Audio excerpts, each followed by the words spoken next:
오늘은 베드로후서 1장 2절에서 4절 말씀을 통해서 하나님의 백성이라는 제목으로 함께 말씀을 나누어 보고자 합니다. 중국 송나라 때 한 벼슬아치가 있었는데 이 사람이 이제 더 높은 지위로 올라가고 싶어서 뇌물을 바치려고 보석을 감정을 갖고 있었습니다.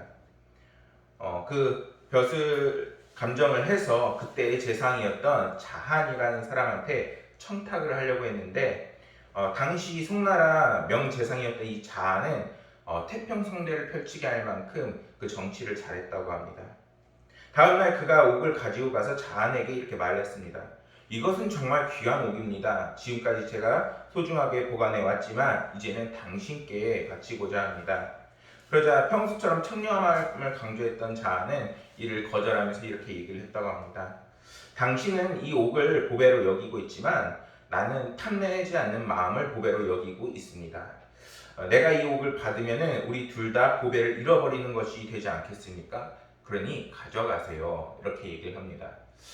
이 예화가 그 청렴이나 결백을 이렇게 보여주는 부분도 있지만 이 자한이라는 사람이 들려주는 이 말을 통해서 확인할 수 있는 것은 그 사람의 마음에 무엇이 담겨 있느냐에 따라서 우리가 어떠한 인생을 살아나갈 수 있는지를 분명히 알려주는 예화인 것 같습니다. 베드로후서에서 이제 사도 베드로가 이제 소아시아 지역에 있는 그 교회들에게 편지를 하게 돼요. 그 지역에 함께 주님을 믿고 있는 그리스도인들이 박해를 받고 있는데 그들을 위로하고 다시 주님께서 반드시 오실 것이라는 지연, 예수 그리스도가 오시는 그 지연에 대해서 조급해하지 말라고 하면서 끊임없이 믿음을 지킬 것을 오늘 얘기하고 있는 부분의 말씀의 서두입니다. 베드로 사도는 박해와 고난 중에서도 소아시아 교인들에게 그럼에도 불구하고 예수님을 믿으며 그 신앙을 지키며 살라고 분명히 권면합니다. 그리고 예수 그리스도에 대해 좋은 소식인 예수님의 부활 그리고 재림에 대한 그 희망을 다시 한번 불어넣으면서 그것을 기억해라, 그것을 잊지 말아라 이렇게 하면서 끊임없이 주님을 붙잡는 인생, 주님을 닮아나가는 인생을 그들에게 권면하고 있습니다. 베드로가 이렇게 끊임없이 권면하는 이유는 이제 베드로가 그곳을 떠나고 나서 그곳에 끊임없이 거짓 사도가 나타나고 주님은 언제 오시는지 의심하는 그리스도의 백성들이 생겨났기 때문입니다. 거기에 대해서 사도 베드로는 끊임없이 주님의 백성답게 살아나가야 됨을 얘기하는데 그중 첫 번째는 하나님의 성품을 본받는 사람이 되라 이렇게 얘기를 합니다. 3절과 4절 말씀을 다시 한번 읽으면은 그의 신기한 능력으로 생명과 경건 속의 모든 것을 우리에게 주셨으니 이는 자기의 영광과 덕으로서 우리를 부르신 이를 알므로 말미암음이라 이렇게 말씀합니다. 무슨 말이냐면은 주님께서 우리에게 옛날에 아브라함 때에는 하나님께서 뭔가 특별히 주시는 물론 계시도 있고 그리고 인도하심도 있었지만 지금처럼 성경이나 분명한 사도나 인도하심이 없었어요. 그때는 양심을 따라서 하나님의 음성을 따라서 삶이었죠. 그 말은 무엇이냐면 하나님께서 우리를 만드실 때 하나님의 그런 단편의 기억이 아직 남아있다는 것입니다. 그런 것처럼 우리 안에는 하나님을 알아나가는 그 지혜가 있고 그리고 그 지혜를 통하여서 이제는 말씀과 그리고 더욱더 하나님께서 붙여주신 사람들 그리고 그 말씀과 하나님의 그 계시로 이제는 이끌림을 받는 우리의 인생들이 되는 것입니다. 사도 베드로는 이미 우리에게 그러한 힘과 능력이 있기 때문에 믿고 있는 그들을 향해서 이제는 더욱더 하나님께서 없다고 생각하는 것이 아니라 주님이 너희와 함께 하심을 믿으면서 나아가라고 분명히 제시를 하는 것입니다. 여기서 생명이란 우리 주 그리스도와 함께 하나 되어 나아가는 삶을 의미합니다. 즉 4절 말씀에서 말씀하고 있는 예수님을 우리 안에 모시기 때문에 세상에서 썩어질 것을 피하는 삶을 의미하는 것입니다. 우리의 삶이 얼마나 잘 썩어져요. 지금 주님이 코로나 바이러스로 인해서 많은 연약한 영혼들, 믿음이 연약한 분들이 끊임없이 교회를 떠나가고 그리고 그곳에서 정말 하나님이 계시는지 의문을 품어요. 그런데 실제로 하나님께서는 지금도 그리고 어느 곳에서도 우리를 향한 그 사랑과 은혜가 변치 않으셨어요. 왜냐하면 그거에 대한 대표적인 증거가 뭐냐면 바로 십자가의 그 대속의 은혜라는 거예요. 그 대속의 은혜는 우리가 도저히 갚을 수도 없고 그리고 어떻게 할 수도 없는 하나님의 놀라운 은혜와 축복인 것입니다. 그거는 앞으로 태어날 새로운 생명들 그리고 우리의 남은 모든 인생들까지도 통틀어서 붙잡고 나아갈 수 있을 만큼 놀라운 기적의 은혜이며 우리의 힘의 원동력이 되는 것입니다. 본문에서 경건이라는 말씀이 나오는데 경건이라는 단어는 올바르게 예배하다라는 뜻을 담고 있습니다. 이제 내 생각과 내 판단에 따르는 나의 인생이 아니라 이제는 하나님께 예배드리는 인생 그리고 하나님과 동행하는 인생을 사는 것입니다. 베드로 사도가 이러한 말씀을 수신자에게 보내는 것은 이제는 너희가 그저 믿음을 갖고 연약한 믿음으로서 인생을 살아나가는 것이 아니라 이제는 주님을 믿었고 주님을 믿고 있는 인생으로서 더욱더 하나님의 금의 감화감동 역사하심 성령의 이끌리심을 받는 인생을 살아가라는 것입니다. 우리는 사실상 가만히만 있어도 죄의 이끌림을 받는 본질상의 죄인입니다. 너무나도 연약하고 작은 일에도 쉽게 상처를 받는 것이 저희들의 인생이지요. 예수님은 이러한 인간의 본성을 바꾸시고 그리고 죽음 가운데에서도 우리에게 새 생명을 주시기 위해서 예수 그리스도를 보내셔서 십자가에 달려 돌아가게 하셨던 것입니다. 그런데 이게 먼 나라 이웃 나라 같은 것이죠. 그리고 심지어 말씀에서 이렇게 베드로는 성령의 역사하심으로 능력에 차서 이렇게 얘기하고 있지만 이것을 받는 사람들이 하나님의 은혜로서 정말 받지 않는다면은 이 글은 아마 무용지물일 것입니다. 그런데 우리가 분명히 알아야 할 것이 있어요. 그거는 이 속에 사도 베드로가 분명히 보내고 있지만 그것을 통해서 하나님의 너무나도 따뜻하고 크신 은혜가 담겨져 있다는 것입니다. 말씀에서 주시겠다라고 하는 단어가 나오는데 이것을 원어로는 도레오마이라는 뜻을 갖고 있습니다. 이것은 선사하다라는 의미를 갖는 단어인데 이것은 예수 그리스도께서 생명과 경건에 속한 모든 것들을 이제는 우리에게 기꺼이 주시겠다는 겁니다. 다시 말해서 주님께서 십자가에 달려 돌아가셨다는 것이 주님께서 억지로 우리에게 그냥 내가 이들을 구원하기 위해서 그냥 사명감을 갖고 그것에 달려 돌아가신 것이 아니라 오늘날 살아나가는 너무나도 안타깝고 힘든 우리의 모든 영혼들을 위해서 기꺼이 기쁨으로 그리고 자신을 희생해서 우리들을 살리셨다는 겁니다. 이것은 정말 그 부모님들이 자식을 너무나도 사랑해서 끌어안고 그리고 불구덩이까지 들어가서 구해내려고 하는 그 마음과도 같은 것입니다. 우리가 그 마음을 잃어버리게 되면은 하나님을 향한 그 믿음도 같이 잃어버리게 되고 그리고 우리의 신앙생활도 점차 퇴보하게 되어져 버리는 것입니다. 하나님을 떠난 사람들은 결국 자신의 갈급함을 채우고자 자신의 인생에 더욱더 몰입하게 되어지고 끊임없이 다른 것을 찾아나가는 인생이 되는 것입니다. 그런데 그것이 다 맞나요? 우리의 마음과 생각과 삶 속에 빈 공간이 아무리 많아도 그것을 채우실 수 있는 생명의 샘물이 되는 것은 오직 하나님밖에 없기 때문에 그거는 결코 맞지도 않고 그리고 들어올 수도 없게 되어지는 것입니다. 끊임없이 공허하고 갈급하게 되어지는 것이 우리의 인생인 것이죠. 로마서 1장 24절에 이러한 말씀이 있습니다. 그러므로 하나님께서 그들의 마음의 정욕대로 더러움에 내버려 두사 그들의 몸을 서로 욕되게 하셨으니 하나님을 외면하고 떠나는 사람들은 결국에는 그 마음과 삶과 생각 속에 결국에는 이 세상에 흘러나가는 수많은 다양한 것들로 그냥 채워져 버리게 되는 거예요. 그 속에 주님이 없기 때문에 진정한 만족이 없게 되어지고 진정한 기쁨이 없게 되어지는 것입니다.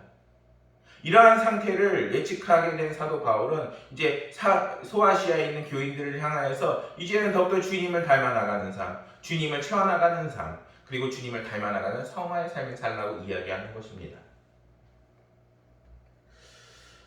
4절 말씀에서 썩어질 것은 육체의 썩어짐 뿐만 아니라 이제 우리의 몸과 마음과 모든 것이 이제는 도덕적일 뿐만 아니라 정말 바닥까지 떨어지는 상태를 의미합니다. 때문에 우리는 적극적으로 주님의 성품에 참여하는 삶이 되어져야 하는 것이고 이러한 성령과 하나님의 교제를 통하여서 우리의 삶을 풍성함으로 이끌고 나아갈 수 있어야 하는 것입니다. 히브리서 3장 14절에 이러한 말씀이 있습니다. 우리가 시작할 때에 확신하는 것을 끝까지 견고히 잡고 있으면 그리스도와 함께 참여한 자가 되리라. 사랑하는 여러분, 믿음을 갖고 계십니까? 또는 믿음이 없으십니까? 이제는 믿음이 없으신 분은 그 마음에 믿음을 심으셔야 하는 것이고, 믿음이 있으신 분은 그것을 붙잡고 끝까지 나아가는 인생을 사셔야 하는 것입니다. 그것을 통해서 하나님께서는 우리 주 그리스도에 참여한 삶들이 되어지고, 그리고 그것을 통하여서 하나님께서 주시는 풍성한 은혜가 우리 가운데 넘치게 되는 것입니다. 우리는 우리의 죄로 죽을 수밖에 없던 그러한 삶 속에서 이제는 선한 영향력을 끼치고 빛 가운데로 거할 수 있는 우리의 삶으로 나아가야 합니다. 하나님께서 우리를 이렇게 하얗게 만드실 수 있는 것은 하나님께서만이 생명의 모든 주인 되시고, 그리고 경건의 모든 근원이 되시는 분이시기 때문인 겁니다. 때문에 우리는 주님께 회개를 하고 그 다음에 기도만 하면은 우리의 모든 것이 순식간에 변화받게 되어지고, 그리고 더욱더 우리의 삶이 더욱더 은혜로 채워나가게 되는 것입니다. 지금이 바로 그때인 것입니다. 우리가 눈을 감고 한번 기도해보는 시간이 바로 오늘 이 예배 시간이길 소망합니다. 실제로 사울은 하나님을 두려워하고 무서워하긴 했지만 하나님 앞에 자신의 무릎을 꿇고 회개한다는 생각은 전혀 하지 못했습니다. 결국에는 그는 하나님께 버림받게 되어지고 자신의 죄로 인해서 결국 죽게 되어지는 안타까운 이야기가 분명히 성경 속에 있습니다. 둘째로는 우리가 주님의 인품을 닮아나가는 인생을 살 때에 여러 가지 덕목을 세워야 합니다. 오늘의 본문 말씀 이후에 보면은 5절이나 7절 이렇게 보면은 더욱 힘써 너의 믿음의 덕을, 덕의 지식을, 지식의 절제를, 절제의 인내를, 인내의 경건을, 경건의 형제 우애를, 형제 우애의 사랑을 더하라, 이렇게 얘기를 합니다. 구체적인 덕목을 이렇게 다 세워주세요. 이 중에서 가장 기초적인 덕목이 무엇이냐면 바로 믿음입니다. 우리가 이제는 주님의 상품을 닮아 나가야겠고, 이제는 믿음을 지키는 인생을 살아나가야겠다면 가장 먼저 경고해야 할 것은 우리의 믿음인 것입니다.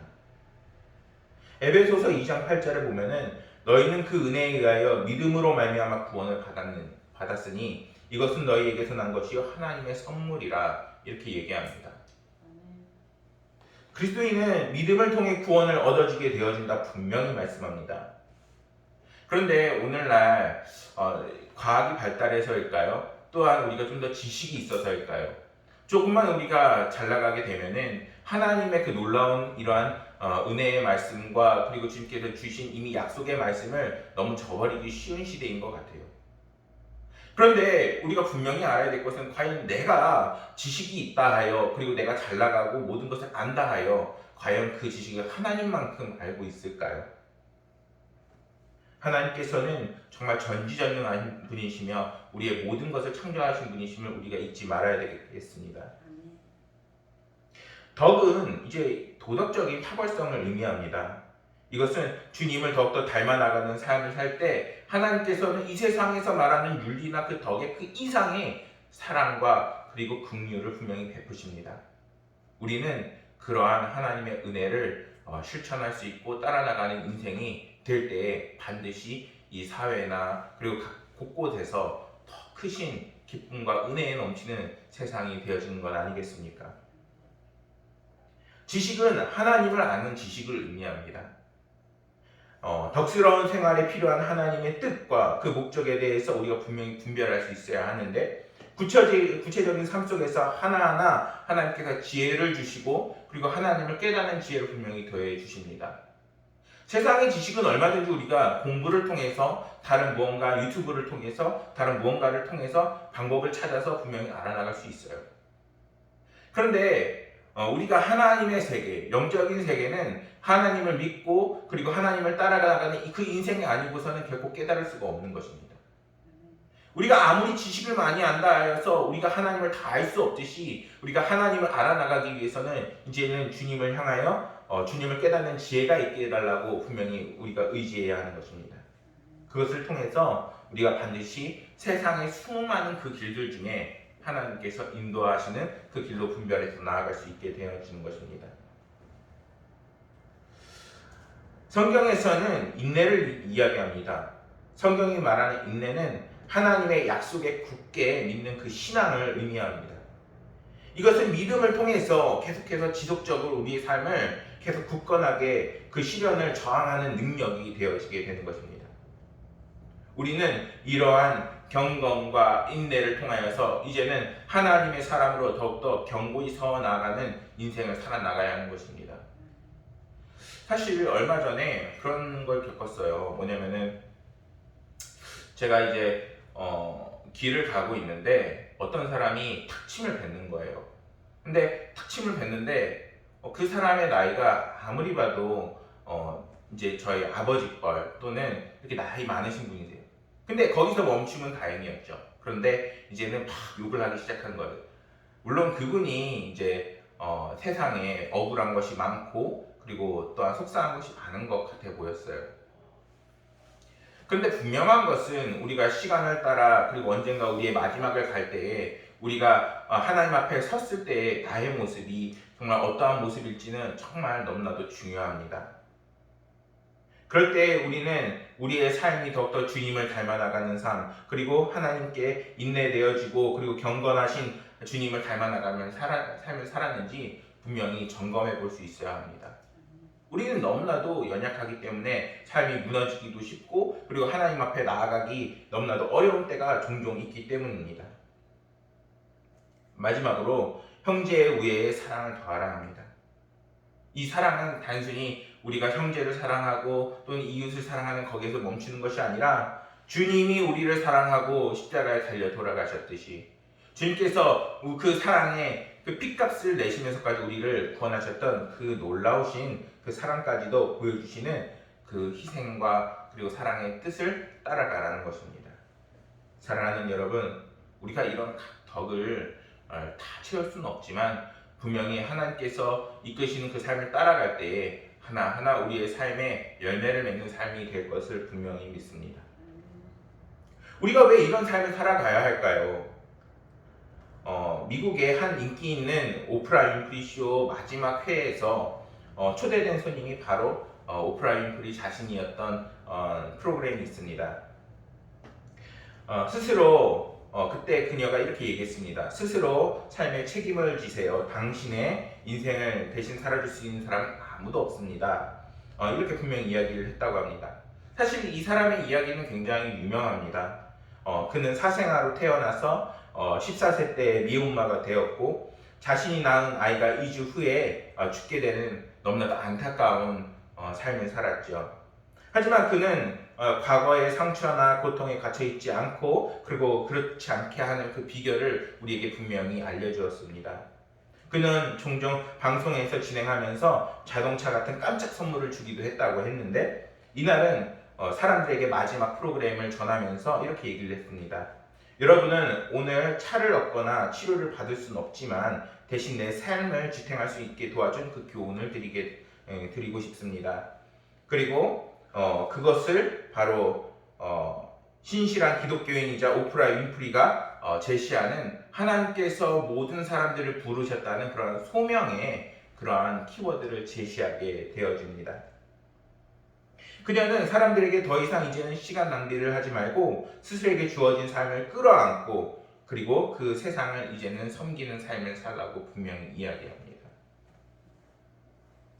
오늘 함께 나눈 말씀에서 10절과 11절을 보면은 이런 말씀이 있습니다. 형제들아 더욱 힘써 너희 부르심과 택하심을 굳게 하라. 너희가 이것을 행한즉 언제든지 실족하지 아니하리라.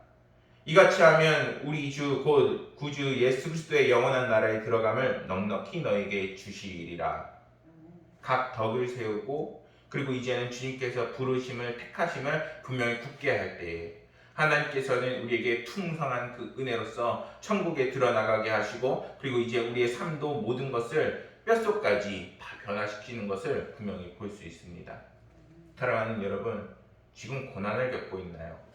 분명한 것은 그 모든 삶과 인생을 통해서 하나님을 붙잡는 인생들은 그 모든 삶을 통해서 하나님의 백성으로 하나님의 사람으로 분명히 하나님께서 이끄실 것입니다. 중요한 것은 하나님의 성품에 참여하는 자가 되어 이제는 주님을 더욱더 닮아나가는 인생이 되어나가야 한다는 것입니다. 베드로는 형제들아 라는 칭호를 사용하면서 그리스도 안에서 분명히 깊은 사랑을 의미합니다. 스스로 깊이 성찰하길 바라고 그것을 통하여서 이제는 우리가 현재에 안주하는 것이 아니라 더욱더 하나님을 닮아나가는 삶, 하나님을 통해서 우리의 삶이 변화가는 인생을 살기를 간절히 원하는 것입니다. 사랑하는 여러분, 이제는 오늘의 말씀을 통하여서 정말 우리 하나님께서 우리를 부르시고 택하셔서 우리의 삶을 하나하나 세워나가시는 놀라운 기적의 역사를 맛보기를 소망합니다. 이 신앙이 있을 때 우리의 삶은 더욱더 하나님께서 기뻐하시는 삶, 영광 올려드리는 삶, 그리고 지식과 믿음과 덕과 각 열매들을 세워나가서 반드시 이 삶 속에서 흔들리지 않고 그리스도의 사람으로 나아갈 수 있는 희망과 소망의 삶이 되어줄 것을 분명하게 믿습니다. 여러분들 삶 속에 낙심이 아니라 기쁨이 있고, 또한 여러분들 삶 속에 하나님께서 주시는 희망과 은혜로서 모든 고난을 이겨나가길 간절히 소망합니다. 오늘날 코로나 바이러스로 인해서 정말 많은 사람들이 교회를 떠나가고 그리고 우리의 믿음이 연약해지는 상황이지만, 우리가 그 속에서도 분명하게 주님을 붙잡고 나아갈 때 하나님께서는 반드시 더 큰 믿음과 은혜와 각 열매로서 분명히 우리에게 풍성하게 임하실 것을 믿습니다. 그러한 은혜가 저와 여러분들 가운데 늘 함께하기를 간절히 소망하겠습니다. 기도하시겠습니다.